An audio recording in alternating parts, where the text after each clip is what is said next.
Hey everybody, I'm Richard. It is new tire day for our NSX, and that means it's also tire review day on Lap of the World.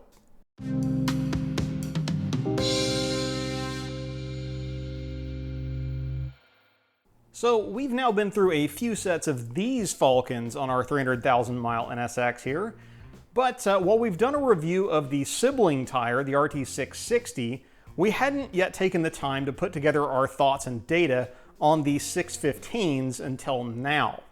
A quick disclaimer to get started, neither this video nor this channel is currently sponsored by Falken. I wish it were because tires are expensive, but we'll probably need the decimal place to move on our subscriber count before we'll show up on their radar. On that note, if you end up finding this video useful, please consider subscribing. It's free to you, but it helps us a lot. The RT615K Plus, to use its full name, is Falken's venerable go-to in the ever-popular 200 Treadwear segment. For context, the SCCA and a few other sanctioning bodies have drawn the line for certain competition classes at 200 Treadwear, so that is the target number for a decent segment of the extreme and max performance summer tire market. But because Treadwear ratings are the arbitrary BS that they are, within that segment there are some notable differences in grip and wear characteristics. Grassroots Motorsports chief tire reviewer Andy Hollis buckets the RT615K Plus as what they call an endurance 200. Implying that it's a little slower but wears slightly longer than its, quote, Super 200 RT660 cousin.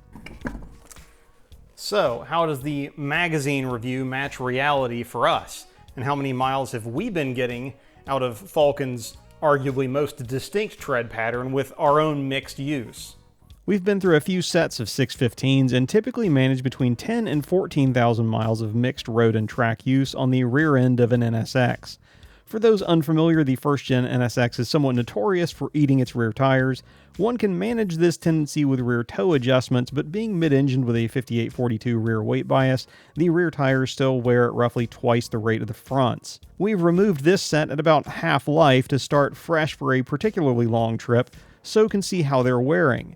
These tires have covered around 5,000 miles, with close to 100 of those miles being over 2 days on G2 Motorsports Park in fairly hot conditions. The rest of the miles were mainly on the highway with some spirited backroad driving mixed in.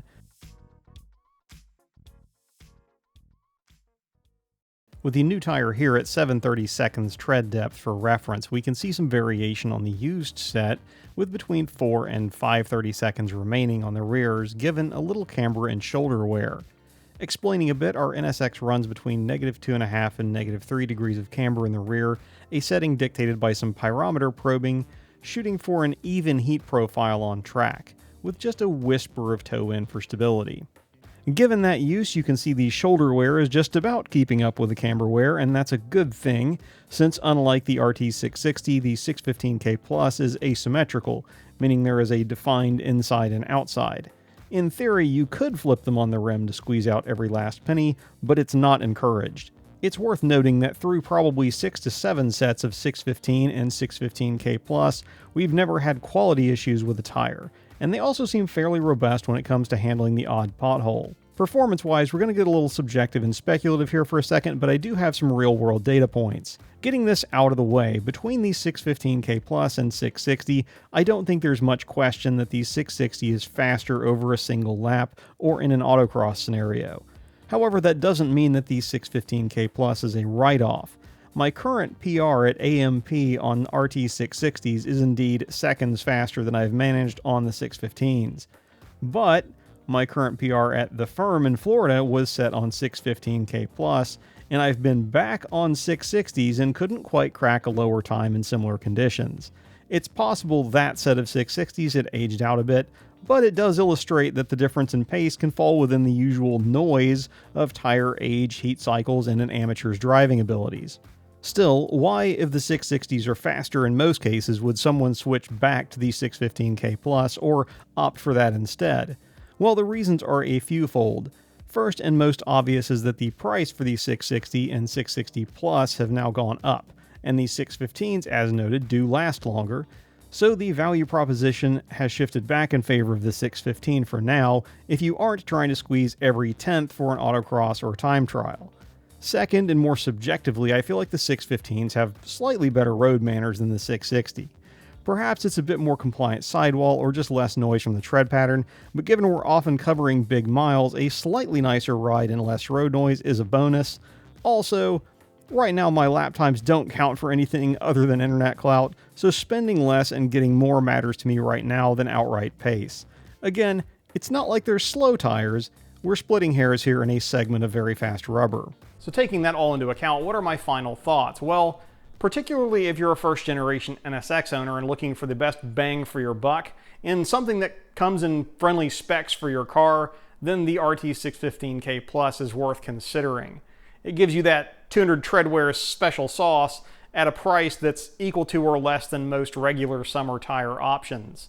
Now, for those of you who have other platforms that may have a wider variety of tire, I think they're probably still going to be in the conversation as something that's going to get you 95% of the pace for 85% of the cost, and that's a pretty decent value if your driving isn't such that those extra tenths and seconds equal dollars. So if you're doing autocross competitions, if you're doing time trials where you need that one fastest possible lap, there are probably better options that you're going to go for, but they're also going to be notably more expensive. If, however, you are going through like you're new to the track, but you want tires that will actually survive a track day, a lot of regular like all seasons and summer tires will chunk horribly. These will handle the heat better. If you are working your way through the HPDE ladder, if you're just out there for giggles and just to turn laps, or if you are if you are too lazy to change tires or don't want to have multiple sets of tires to go and do all of both the commuting that you do and the autocross or track days that you do, and you're not as worried about time, then these are a great option because they're going to get you, it's more laps per dollar because of how they wear, being longer wearing is a benefit in that case, I think. So, with all that said, we hope you found the video informative, if not entertaining. We're going to get these bolted on the car and then go for a drive. So until next time, I'm Richard. This is Lap of the World. We'll see you guys all in the next video, if not at the track.